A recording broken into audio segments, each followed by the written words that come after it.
जीवन बहुत सरल है। सरल का मतलब समझते हैं? सरल क्या है?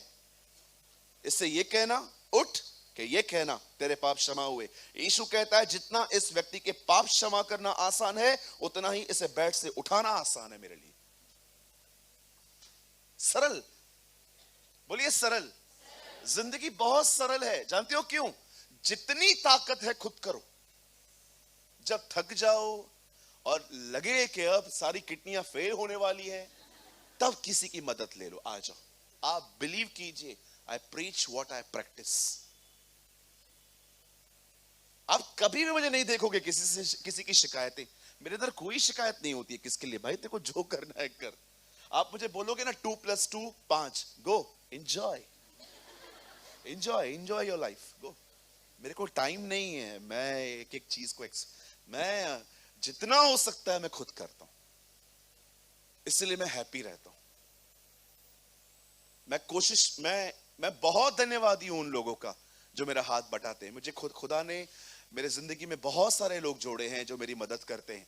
ब्रदर, मैं आपको बहुत बहुत धन्यवाद देता हूं। दीदी, मैं आपको बहुत बहुत धन्यवाद देता हूं। लेकिन मैं आपको बताना चाहता हूं, फिर भी मुझसे जितना होता है मैं खुद करता हूं। मैं आपको फिर से कहता हूं, नामान को इसलिए गुस्सा नहीं आया कि वो कोई बड़ा या कुछ और व्यक्ति था। नो, उसे गुस्सा इसलिए आया, एलीशा उसे मिलने क्यों नहीं आया? अरे यार, मैं इतना बड़ा व्यक्ति, मुझसे मिलने ही नहीं आता है। जाओ, मैं नहीं मानने वाला उसकी बात यर्दन के लिए, मैं जा रहा हूं वापस घर। तब एक बुद्धिमान व्यक्ति ने उसको शायद थोड़े हथौड़े मारे यहां पर। उसने कहा टिक टिक टिक, थोड़ा दिमाग खोल, 1 मिनट। हाँ, क्या हुआ? कहां जा रहा है? घर जा रहा हूं। क्यों? मुझे नहीं सुनना। क्या कुछ गलत कहा उससे तेरे को? सिर्फ यही तो कहा यर्दन में जाके डुबकी मार। हाँ ठीक है। आपके जिंदगी में अच्छे लोग जा रहे हैं ना, जाने दो। बुद्धिमानों को मत जाने दो। आप समझ रहे? बोलिए बुद्धिमान। कैसे पता चलेगा व्यक्ति बुद्धिमान है? कैसे पता चलेगा आपको? कई एक ज्ञानी घमंडी होते हैं। एक दो बार और कहिए। आप जिसको भी घमंड देखो, याद रखना है इसको बहुत कुछ पता है। बुद्धिमान नम्र होते हैं। यस, विजडम हम्बल होना सिखाती है। आप किसी को भी देखिए जो रूड है, एक्चुअली प्रॉब्लम पता है क्या है? बोलिए, बहुत जानता है वो। हाँ, बुद्धिमान लोग होते हैं ना, वो नम्र होते हैं, हम्बल होते हैं। वो जानते हैं रिएक्ट करने का एक्चुअली एग्जैक्ट टाइम ये नहीं है। जब रिव्यू मीटिंग होगी तब बात करेंगे, अभी चुप करके जाओ। यस। जरा सोचिए, अगर ये माइक बंद हो जाए और ये दोनों के अपने हाथ उठा लें, हमसे ना होवे। अरे मैं कहा जाऊं यार। सोचो अगर ये माइक बंद हो जाए और इन दोनों को मैं इशारे कर रहा हूं, माइक बंद है, ठीक है रुको, अब चालू करो, अब बात करो, बंद है, ठीक है रुको, अब देखो बंद है, ठीक है रुको, अब बंद बंद है, बंद है। और फिर दोनों खड़े हो गए, हम जा रहे हैं। कहां जा रहे हो? नहीं हो रहा ठीक, हम जा रहे हैं क्योंकि हमें पता है आप हमें मारोगे। नो, अब क्या करना है आपको पता है? इसको छोड़ देना है, थोड़ा आगे आना है, बात करनी है, लोगों को कहना है कान थोड़े बड़े करो। वेट वेट वेट, अब यहीं पर अगर मैं इन दोनों को, मैं दिनेश को बोलता हूं, दिनेश इन दोनों को पकड़ के यहां ला। दो चार बहनें जो लोकल ट्रेन में दूसरों को मारती हैं, आप भी आ जाइए।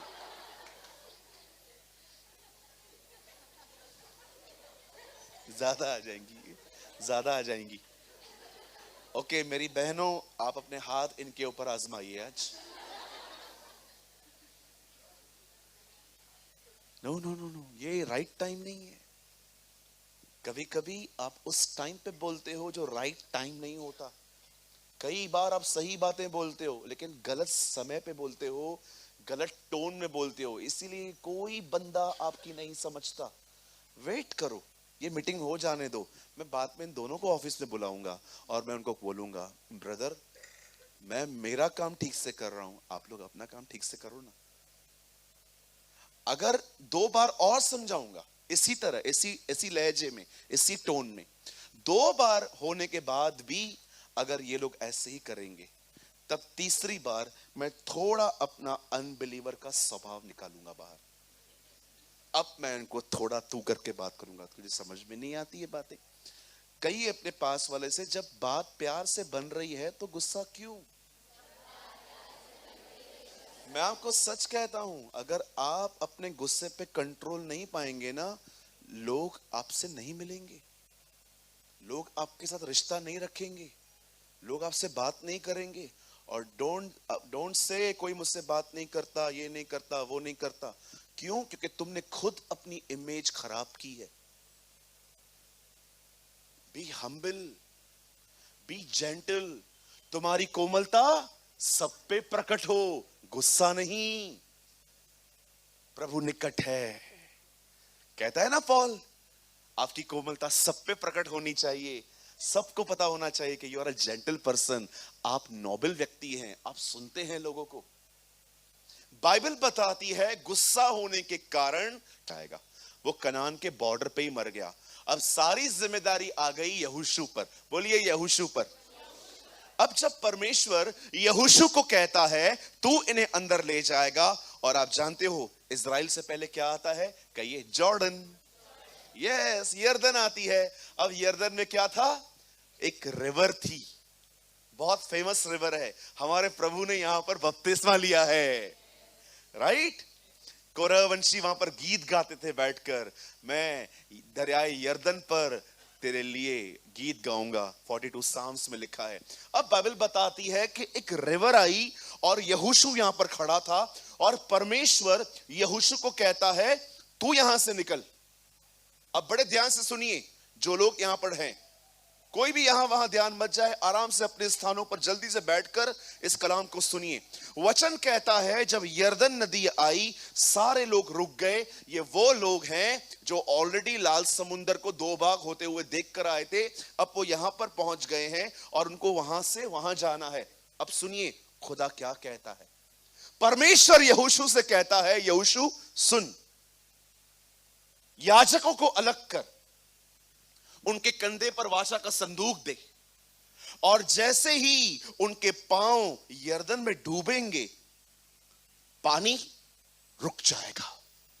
बाइबल बताती है जब वो वहां से पार हो रहे थे, जानते हो खुदा ने क्या कहा?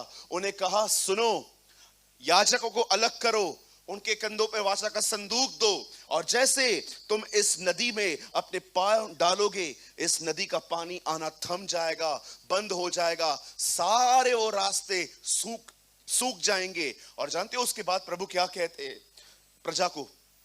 प्रभु कहता है सुनो, तुम्हारे और संदूक के बीच में 2000 हाथ का फासला होना चाहिए, 2000 हैंड्स, ताकि तुम दूर रहो और देखो जिस तरफ वो जा रहे हैं तुम भी उस तरफ जाओ। अब जानते हो हुआ क्या?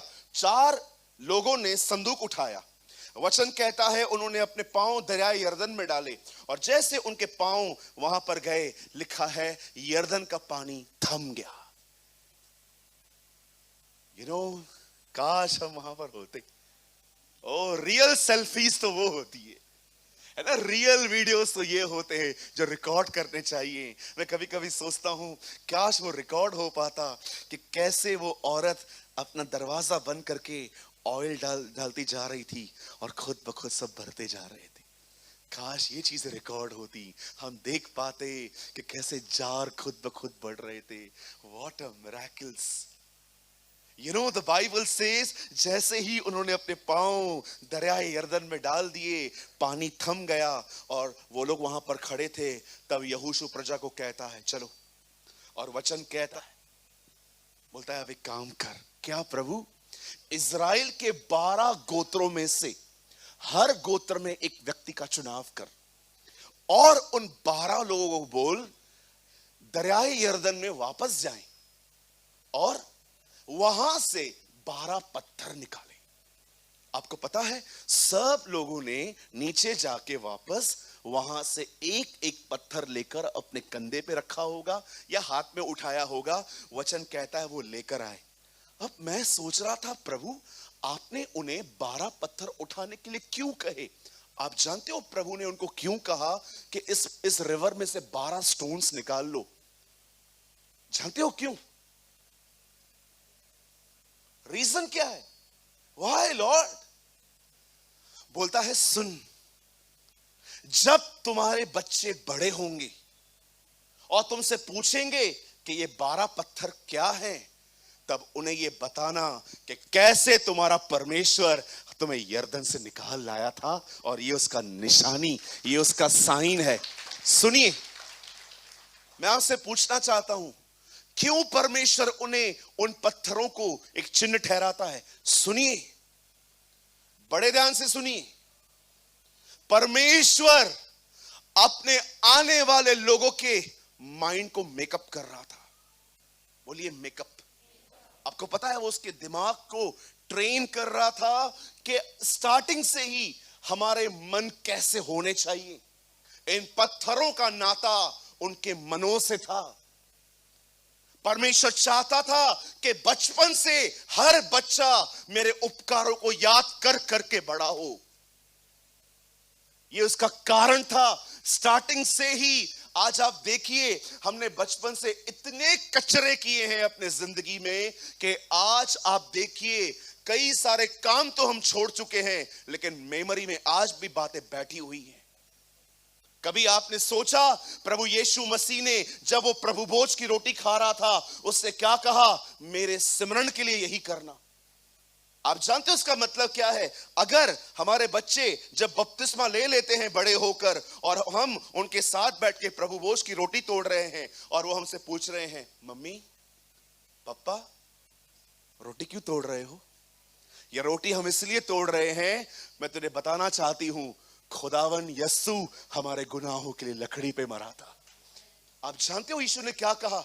मेरे सिमरन में। हम में से बहुत सारे लोग जब प्रभु भोज लेते हैं ना, मैं आपको सच कहता हूं, आई एम सॉरी मैं इन वर्ड्स को यूज करता हूं, यहां पर कुछ लोगों को तो मैनर्स भी नहीं है खाने के।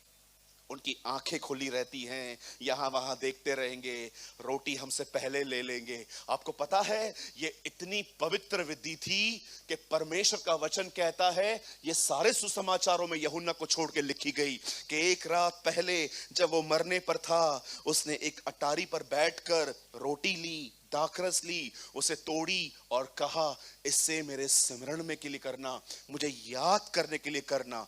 आपको पता है रोटी का वास्ता सिर्फ रोटी से नहीं, याद से है। पढ़ा आपने? मेरे सिमरन के लिए यही करना। अगर कोई व्यक्ति उसे ऐसे ही खा रहा है, कोई फायदा नहीं होगा। उससे मेरी याद में करना। जब इस रोटी को तुम लो, उस टाइम पे जिंदगी तुम्हारे लिए मैंने उंडेल दी। मैं आपसे पूछना चाहता हूं, यहां पर कितने लोग हैं जब आप प्रभु भोज की रोटी हाथ में लेते हैं, आप उस समय अपनी आंखें बंद करके प्रार्थना करते हैं, पवित्र आत्मा कृपया मेरे सामने क्रूस को जीवित कीजिए। कुछ लोग यहां पर मैं देखता हूं मीटिंग में, हाथ में रोटी रहती है, आंखें खुली हुई, यहां वहां देखते हैं, हंसते हैं, कभी कभी ऐसे ही खा लेते हैं कि बस चलो क्या है, रोटी तो है। यीशु कहता है वो मेरे सिमरन के लिए करना। Do this in remembrance of me, ये मेरी याद में करना। पॉल जानते हो क्या कहता है? यह बात मुझे प्रभु की ओर से मिली और मैंने तुम्हें पहुंचा दी कि जिस रात वो पकड़वाया गया, उस रात उसने अपने हाथ में रोटी ली, तोड़ी और शुक्रगुजारी की और कहा, मेरी याद में। मैं आपसे पूछना चाहता हूं, यहां कितने लोग हैं जब आपके हाथ में प्रभु भोज आता है, आप उसे सीरियसली याद करते हैं कि मुझे बचाने के लिए वो इसी रोटी के समान टूटा था? मुझे बताइए, टाइम पास करते हो? क्या समझते हो वो कोई प्रसाद है? यीशु ने कहा जो कोई न खाए उसमें जीवन नहीं है। पढ़ा है आपने? बाइबल बताती है जो उसे न खाए उसमें जीवन नहीं है। यह मेरा मांस है, यह मेरा लहू है। Do this in remembrance of me। अगर आप अपने हाथ में रोटी लेके खड़े हो और बस यहां वहां देख रहे हो, पौल भी जानता था, इसीलिए कुरिन्थियों की कलीसिया वो कहता है क्या खाने पीने के लिए तुम्हारे अपने घर नहीं है जो यहां पर करते हो ये सब? पढ़ के देखिए क्या लिखा है वहां पर। क्या खाने पीने के लिए तुम्हें अपने घर नहीं है? अगर सिर्फ खाना ही है ये सब तो वो बोलता है कोई बड़ी बात है ही नहीं, खाने पीने के लिए तुम्हारे घर पे भी है। जानते हो क्या कहता है? बोलता है ये उसकी याद में करो। Do this in remembrance of me। अगर आप अपने हाथ में रोटी लेके खड़े हो पर आपका ध्यान उसकी क्रूस की तरफ नहीं है, उसकी चुकाई हुई कीमत पर नहीं है, मैं आपको बताना चाहता हूं ये रोटी आपको कुछ नहीं दे सकती। मैं ऐसे लोगों को जानता हूं जो प्रभु भोज खाने के बाद कैंसर से चंगे हुए हैं। मैं ऐसे लोगों को जानता हूं जिनकी HIV निकल गई है। रोटी में नहीं, इस रोटी के द्वारा उन्होंने उसको अपना ध्यान दिया और वो चंगे हो गए। आप जानते हो क्यों पहले की कलीसिया इतनी सामर्थी होती थी? क्योंकि उनका ध्यान या रोटी उस तरफ ले जाती थी। वे प्रतिदिन आपस में मिलते थे, प्रार्थना करते थे, शिक्षा लेते थे। अमाल में लिखा है, पढ़ के देखिए, बुक ऑफ एक्ट्स में, प्रेरितों के काम में लिखा हुआ है, वे प्रतिदिन आपस में मिलते थे, प्रभु भोज की रोटी तोड़ते थे। अब आप मुझे बताइए क्यों उस कलीसिया पे इतना अनुग्रह था, इतनी सामर्थ थी? उनके छांव से लोग चंगे होते थे, उनके अंगोशों से लोग चंगे होते थे। मुझे एक बात बताओ मेरे भाइयों, मेरी बहनों, जिसका ध्यान यीशु पर है वो सामर्थी कैसे नहीं होगा? कैसे नहीं होगा वो? आप जानते हो हम पावरलेस क्यों हैं? क्योंकि हमारा ध्यान उस पर नहीं, अपने फोन में है। That is a issue. ये प्रॉब्लम है आज की कलीसिया वचन सुनने के बाद अपने हृदय में उसे रखना नहीं जानती, वो डिस्ट्रैक्ट हो जाती है। जब कभी तुम्हें ये पूछा जाए कि ये पत्थर कहां से आए, तो अपने बच्चों को सिखाना कि ये वही पत्थर हैं जो हम दरियाए यर्दन से निकाल के आए थे। आप जानते हो परमेश्वर क्या चाहता था?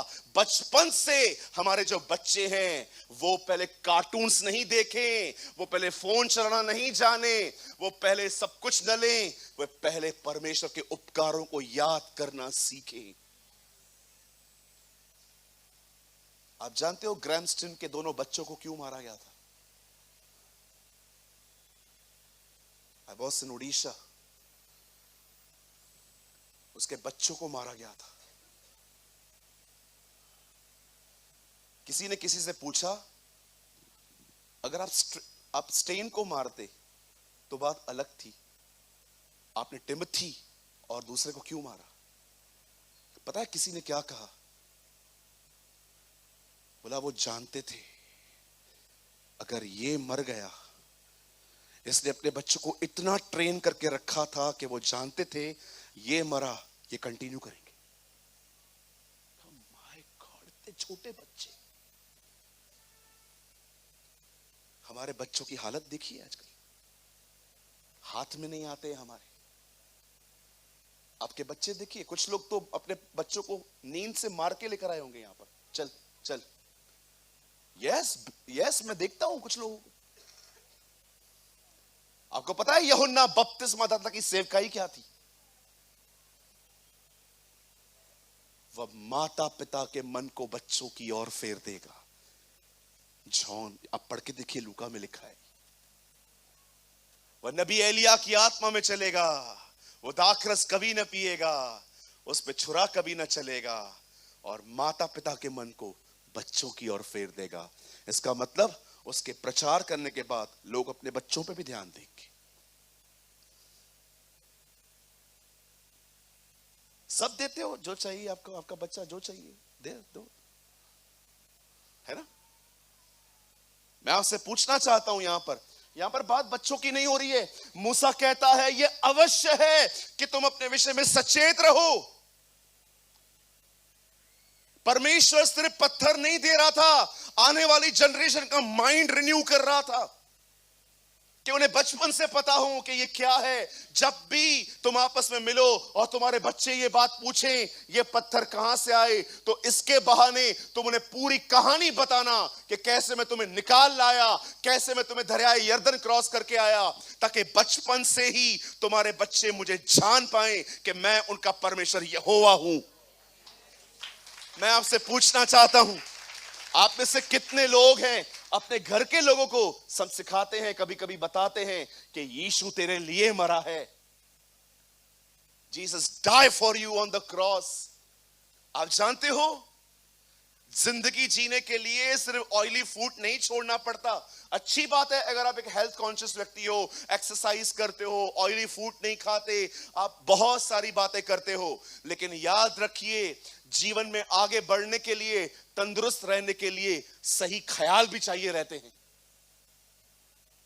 अच्छी बात है if you are a healthy, अगर आप एक हेल्थ कॉन्शियस व्यक्ति हो, ब्रदर मैं ऑयली नहीं खाता, मैं ऑयली नहीं खाती, मैं ये नहीं करता, मैं एक्सरसाइज करती हूं, मैं ये करती हूं, मैं वो करती हूं, प्रेज द लॉर्ड, प्रभु आपको और बढ़ाए। लेकिन मुझे एक बात बताइए, आपकी तरह और भी बहुत सारे लोग सारा दिन जिम और इनमें लगे रहते थे, टाइम से पहले भी लोग मर जाते हैं। क्यों मर जाते हैं?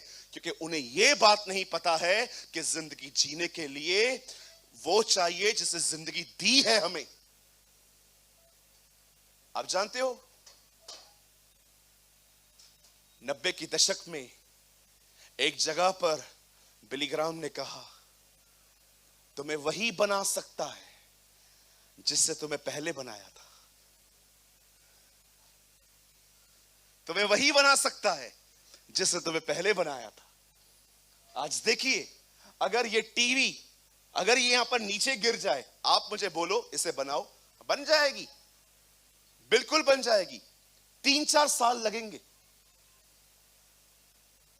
अगर ये टीवी यहां से गिर जाए नीचे और आप मुझे कहोगे सूरज भाई इसे बनाओ, मैं बिल्कुल बना दूंगा, यूट्यूब चलाऊंगा, हर चीज को देख देख के बना लूंगा, लेकिन मेरे को 4-5 साल चाहिए। लेकिन सोचो, जिसने ये टीवी बनाई है अगर उसके पास ले जाएं, कल तक बन जाएगी। तुम्हें वही बना सकता है जिसने तुम्हें पहले बनाया था। तुम्हें वही बना सकता है जिसे तुम्हें पहले बनाया था। जैसे उसके सामने जाओगे, उसको पता है तुम लोग के अंदर क्या क्या तोड़फोड़ करनी है। हाँ, उस वर्दू को बोलेगा खोल इसको, ये किडनी निकाल, ये लंग्स निकाल, ये गुर्दा निकाल, डाल नया डाल, सब जैसे, फिर फाड़ के, फिर आपको सी के जा, ठीक हो गया तू। जब भी लोग मेरे सामने आते हैं ना, किडनियां फेल हो गई हैं, मैं बिल्कुल नहीं चिंता करता। जानते हो क्यों? मैं आंखें बंद करके वहां पर लाखों किडनियां देखता हूं। ये वहां पर लाखों किडनियां हैं। मेरे पास जब लोग आके कहते हैं ना मेरे लंग्स खराब हो गए हैं, मैं आंखें बंद करके प्रभु को कहता हूं, प्रभु हमें लंग्स नहीं मिलते, तेरे यहां पर करोड़ों लंग्स हैं, एक भेज दे। ओ, जब मैं देखता हूं लोग कहते हैं मेरा हार्ट प्रॉब्लम है, मैं अपनी आंखें बंद करके वहां देखता हूं, वहां पर बहुत सारे दिल पड़े हुए हैं। इसीलिए मैंने इन दिनों में अपने परमेश्वर का एक नया नाम ढूंढ लिया, नव निर्माण करने वाला परमेश्वर। अ गॉड हु रिन्यूड अस। वो नव निर्माण करने वाला खुदा है। मैं आप में से हर बहन को कहना चाहता हूं, आज के बाद कोई भी आपके सामने आए और कहे मेरा ऑर्गन ये खराब हो गया है, मेरा ये खराब हो गया है, वो खराब हो गया है, ये मत देखो मैं कैसे कर सकता हूं, मैं तो खुद ही प्रार्थना नहीं करता हूं। नहीं, जब यीशु के सामने रोटी आई, मछली आई, इतने सारे लोग थे, मुझे लगता है उसने आसमान की तरफ देखा और कहा यहां नहीं है तो क्या हुआ, वहां तो बहुत मछलियां हैं, ये सेंड अस लॉर्ड। ओ, अपनी जरूरतों के लिए पृथ्वी की बातों नहीं, स्वर्ग पर निर्भर रहो। बोलो आमीन। God want to make up your mind.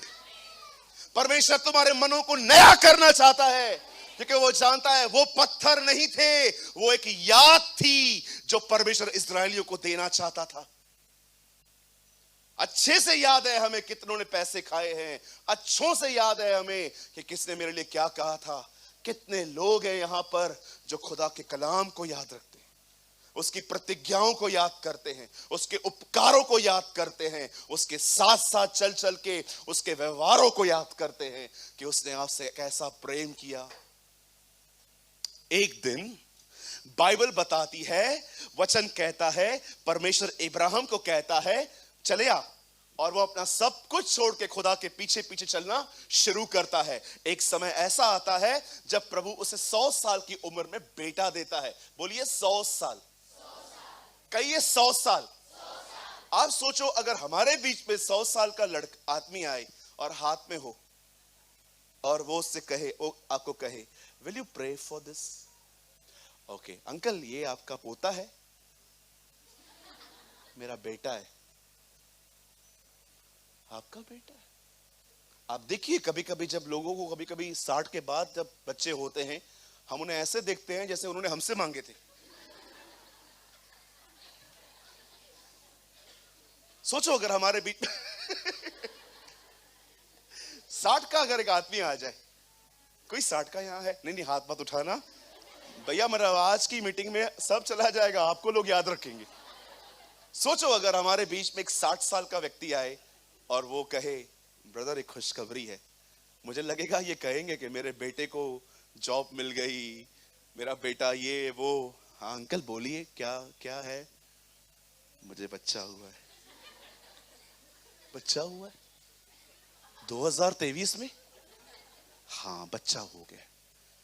और पीछे से आंटी आ रही है, वो भी 60 की। आंटी ये कौन है? यही तो वो बच्चा है। हम लोग कुछ नहीं करेंगे, लेकिन हमारे दिमाग अंदर ही अंदर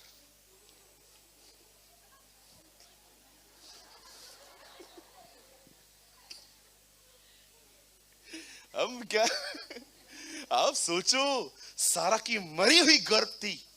you know she was pregnant in 90 years की थी वो। आपको पता है उसे बच्चा हुआ कैसे? एक्चुअली मैं आपको बताऊं हुआ कैसे। आप पढ़ के देखिए, इब्राहिम अबीमेलेक के घर में गया, वहां पर किसी औरत का बच्चा नहीं होता था। जब परमेश्वर ने कहा, जब अबीमेलेक ने कहा मेरे घर की औरतों के लिए प्रार्थना कर, और वो उनके लिए प्रार्थना कर रहा था कि इन्हें बच्चे हो, उधर सारा भी खड़ी थी। वो सेम अनॉइंटिंग जो उनके ऊपर आई थी, वो सेम अनॉइंटिंग सारा के ऊपर भी आई थी। उसके बाद लिखा है वो प्रेग्नेंट हुई। आप बिलीव कर सकते हैं, जो अभिषेक आप दूसरों के लिए मांगोगे ना, वो अभिषेक आप पे भी आएगा। Believe me, same anointing.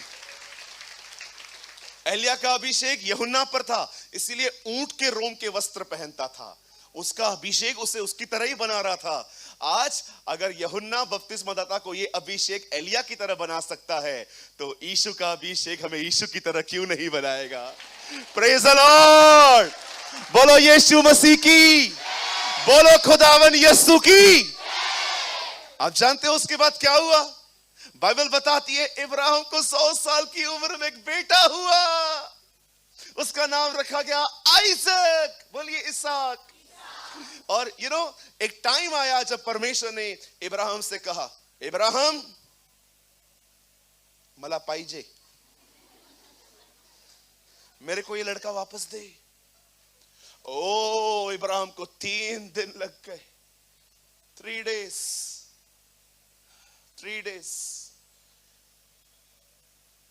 मैं कभी कभी सोचता हूं क्यों वो हमारे विश्वास का पिता बना।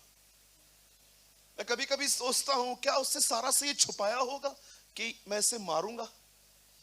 कभी कभी वो, जब मुझे लगता है कि वो निकलता होगा, सारा उससे पूछती होगी तू उसे कहां ले जा रहा है। इतने सालों के बाद आप सोचो वो कितना क्यूट होता होगा।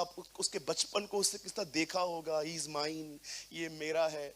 लेकिन सोचो जिस रात खुदा ने उसे कहा होगा ये मुझे चाहिए, और वैसे सोया होगा और वो अपने बेटे को देखता होगा और कहता होगा ये चला जाएगा। उसका दिल सोचो। आपको पता है खुदा उसे क्यों वहां से ले गया? मैं आपको सच कहता हूं, मेरी प्रार्थना है कि परमेश्वर आपको कभी कभी ऐसे रास्तों से ले जाए जहां पर आप उसके दिल को समझ पाओ। परमेश्वर इब्राहिम को एक आशीषित चीज दे रहा था कि देख जो तू आज महसूस कर रहा है